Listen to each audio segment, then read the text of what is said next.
One of my players is a forge cleric, and she has a ton of badass fire spells, but I decided that the paper that we use for her spells isn't just gonna cut it anymore. So I gave her a little spark to make her a little bit more badass.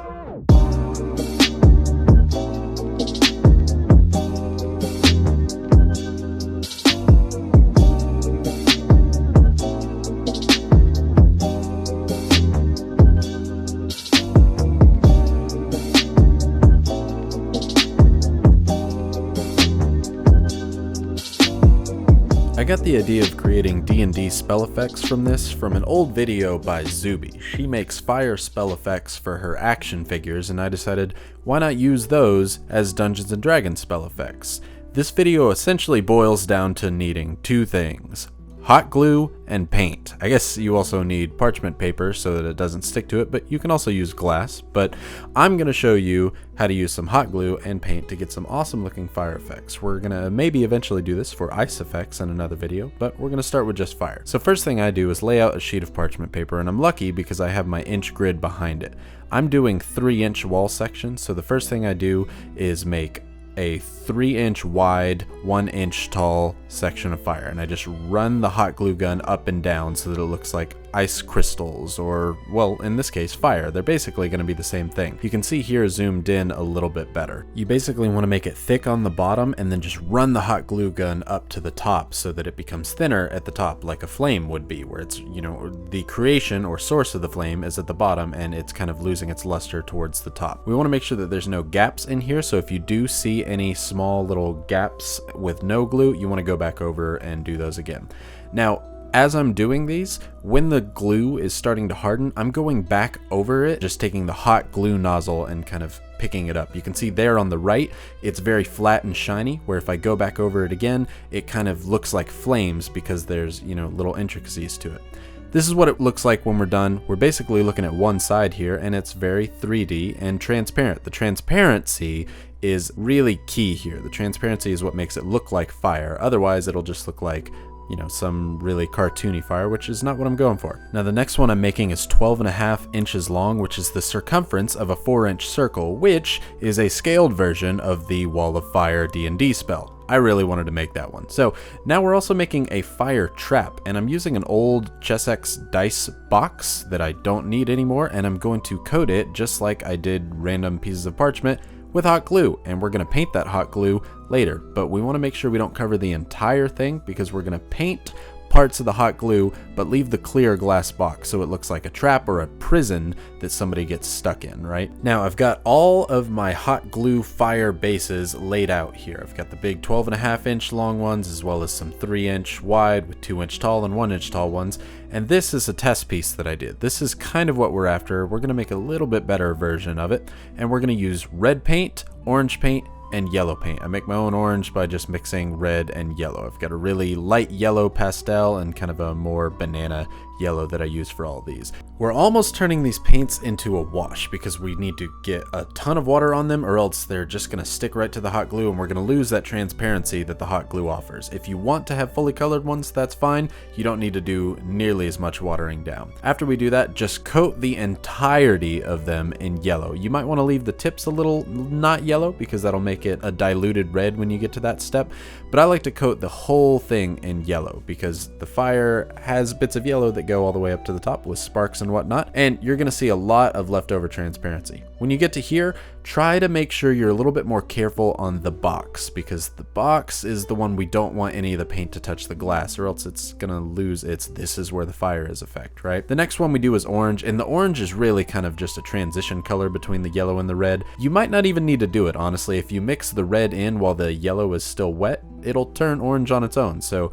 this is really an optional step. However, the red is not. The red is awesome. As soon as you put that on, it's like, bam, I got fire here. You do need to be careful with the red because if you mix it too much while your yellow paint is still wet, it'll turn orange, and we do want that bright red effect. That's what makes it more fiery, right? So if you need to, don't be afraid to dip back into the red and go over spots where it started to turn more orange than red. I had to do that a few times. Not a big deal. Here, again, on the box, you want to be real careful. If you're going to take your time, do it at this spot. We don't want to lose that transparency on the glass box because we want to be able to see whatever enemies we have trapped inside there. That will add a whole new dimension to this, and it makes the spell really, really cool. The next thing I kind of do is actually take the red and do almost like a dry brush. Just take a little bit off of it. Not much will actually stick to the hot glue if you're doing a dry brush, but it adds a little bit of red to the yellow. Now it's time to start assembling our walls of fire, or our Create Bonfire, or fire trap, whatever we're doing.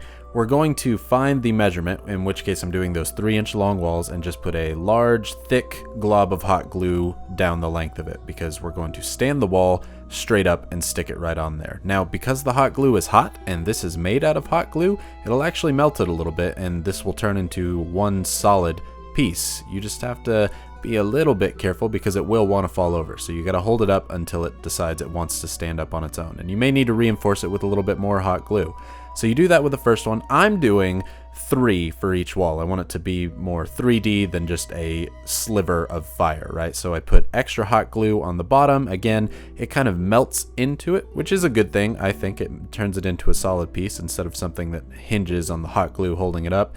And bam, you've got a really nice 3D wall, and it peels right off of there, and voila, we've got a little bit of white to take care of. But we're first going to do the Create Bonfire spell, which creates a 5-foot space of fire. Now this little 1-inch cube is actually easier than the other ones because we have these little 1 by 2-inch long fire pieces, and you can actually put hot glue right to the bottom of them and then just set them on a small little inch pad of hot glue that I've already made. You may need to reinforce it with a little bit of hot glue so that they stick together, or else they'll be a little flippy flappy, which if you want flip flappy, that's fine. I didn't want that, so I just stuck them together. It wasn't a big deal. Now we've got Create Bonfire, some small walls of fire, and somebody actually on fire, but I want something a little bit more impressive. So I wanted to make the wall of fire ring, which is a 20-foot diameter ring of fire. But in this case, you know, each of the inch blocks are 5 feet in that world. So 4 feet in diameter, we make a 12.5 inch in circumference ring, and we're going to put it together just like the other one, except this one we've got to put together in stages. If we tried to put all that hot glue down at once, it would probably cool down too quickly. So I put about 1/4 of it each time. Put a little bit on, reinforce it with some hot glue, let it cool down, do the same thing, and finish up. Now the side should line up perfectly. It's 12.56 inches, the exact circumference, right? And I made one that's a little bit bigger too. And the one that's a little bit bigger is actually smaller. This one's 2 inches tall. The other one is 1.5 inches, so that it can have a little bit more depth to it. You can see there, it immediately just makes it like, oh wow, that's better than one little ring, right? Same thing as before, load it up with more hot glue, stick it on there, but I was a little off on this one, so I had to kind of improvise and add a little bit of extra hot glue.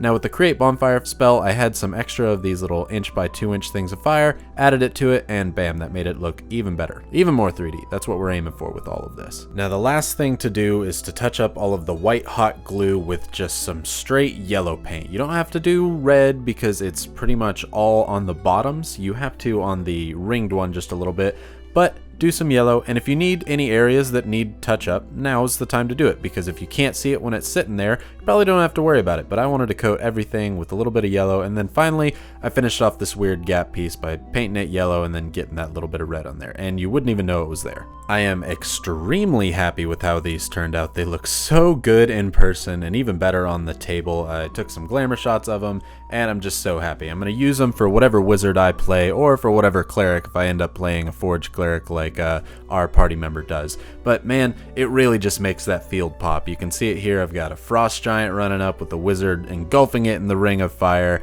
and I just like it. So if you like this, please subscribe for some more. Thank you for watching. And at the time of putting this out, I have just seen that I have 1885 subscribers. That's crazy.